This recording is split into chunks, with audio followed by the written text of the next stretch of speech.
एक लड़की अपने कमरे में गहरी नींद में सोई होती है। रात के अंधेरे में सोते हुए उसके कानों में एक ऐसी आवाज गूंजती है जिसे सुनकर हड़बड़ाते हुए भागते हुए बगल वाली माँ के कमरे के पास जाती है।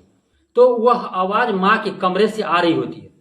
उस आवाज को सुनकर माँ के कमरे की तरफ देखने की कोशिश करने लगती है। दरवाजे के एक छोटी से छेद से देखने की कोशिश करती है और ये आवाज माँ के कमरों से ही आ रही है, जिसे सुनकर वो चौंक जाती है, जिसे देखकर वो शर्माते हुए वहां से भाग जाती है। ऐसी कल्पना ममता ने पहले कभी नहीं की थी। वो कभी सोची नहीं थी कि माँ को इस हालत में किसी पराये मर्द के साथ देखूंगी। नमस्कार, आदाब, सत श्री अकाल। मंजर सफर में आपका स्वागत है। प्लीज हमारे चैनल को लाइक करें, कमेंट करें, सब्सक्राइब करें ताकि हमारा हौसला यूं ही बढ़ता रहे। हम आपके लिए रोज एक सच्ची घटनाएं लेके आ सके। देहरादून के बस्ती पटेल नगर के थाने में 27/6/2024 को एकाएक फोन की घंटी बजती है। दौड़ते हुए सिपाही उस फोन को रिसीव करते हैं। सिपाही पूछते हैं कि मैं आपकी क्या सहायता कर सकता हूं। दूसरी तरफ से एक महिला की आवाज होती है। महिला कहती है, मेरी 20 वर्षीय बेटी ने फांसी के फंदे पर लटक। पुलिस उस महिला के बताए हुए पते पर पहुंचती है और जांच पड़ताल शुरू करती है। उस महिला की आवाज हरप्रीत की होती है।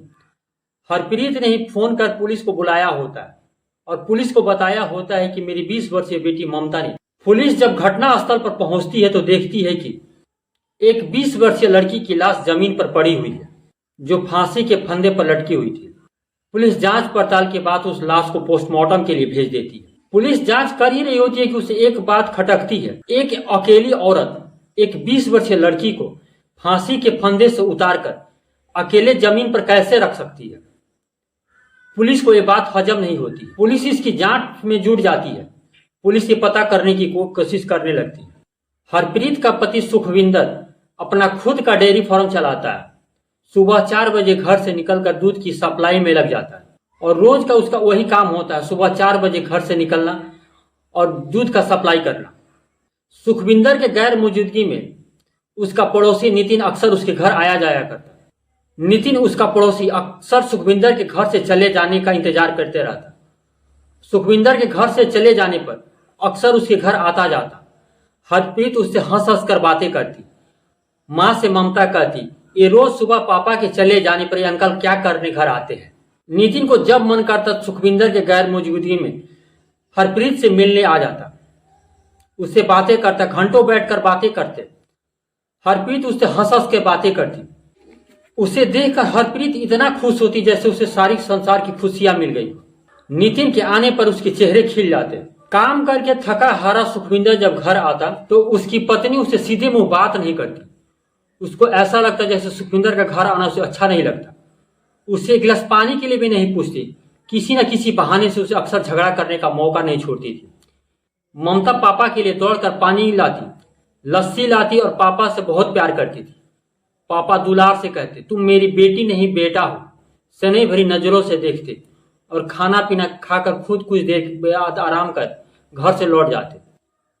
पापा भी ममता से बहुत प्यार करते।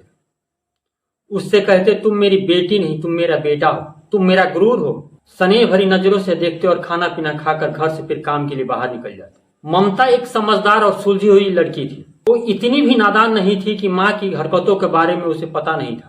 वो इतनी भी नादान नहीं थी कि वो समझ नहीं सकती थी कि पापा के घर से निकल जाने पर माँ का व्यवहार कैसा बदल जाता है। पापा के घर आने पर माँ का व्यवहार कैसे बदल जाता है। मुंह बना लेती है, हरदम झगड़ा करने को तैयार रहती है, हरदम घर में झगड़ा होते रहता है।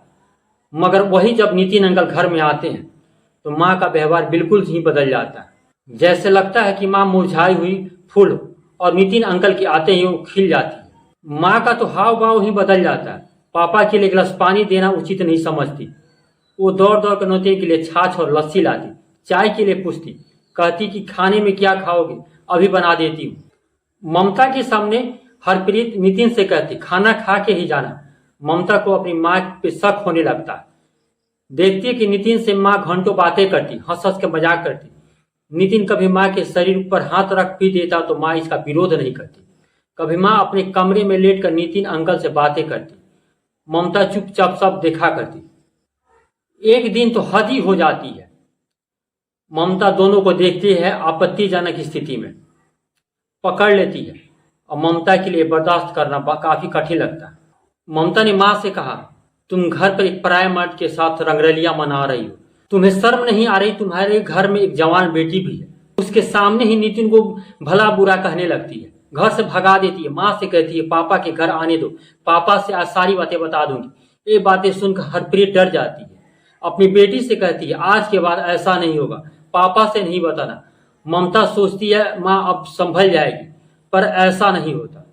कुछ दिन तो हरप्रीत और नितिन का मिलना नहीं होता, पर कुछ दिनों के बाद नितिन और हरप्रीत फिर से मिलने लगते हैं। नितिन फिर से घर आना जाना शुरू कर देता है, पर एक दिन ममता उन दोनों को फिर से पकड़ लेती है। साथ में दोनों आपत्तिजनक स्थिति में होते हैं। इस बार ममता का सब्र जवाब दे चुका होता है। सुखविंदर के घर आते ही ममता सारी बातें बता देती है। अब ममता सुखविंदर से बता देती है कि आपके घर से जाने के बाद घर में क्या क्या होता है और कौन आता है कौन जाता है। घर में झगड़ा होने लगता है। वो सुखविंदर का पैर पकड़कर माफी मांगने लगती है। आज के बाद ऐसी गलती कभी नहीं होगी। कुछ दिन तक तो दोनों नहीं मिलते हैं, फिर दोनों का मिलना जुलना शुरू हो जाता है। रात के अंधेरे में नितिन छुप छुप कर हरप्रीत के घर आने लगता है। सुखविंदर जैसे ही घर से निकलता है, नितिन उसके घर पहुंच जाता है। ऐसा लगता है कि नितिन के घर आने का इंतजार करती है हरप्रीत, उसके लिए घर के दरवाजे खोल के रखती है। उसके आते ही दोनों आपस में लिपट जाते हैं। मगर ममता आज इन दोनों को फिर से रंगे हाथ पकड़ लेती है। ममता अपनी मां से कहती है कि आप नहीं सुधरोगे, पहले भी आपने कितने बार माफी मांग चुकी हो, मगर इस बार मैं आपको छोड़ने वाली नहीं हूं।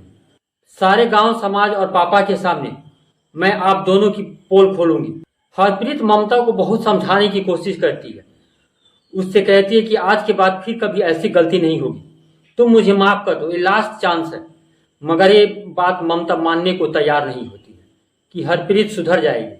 अपने नाजायज संबंध के प्रेम को छुपाने के लिए तरह तरह के पैतरे आजमाती है।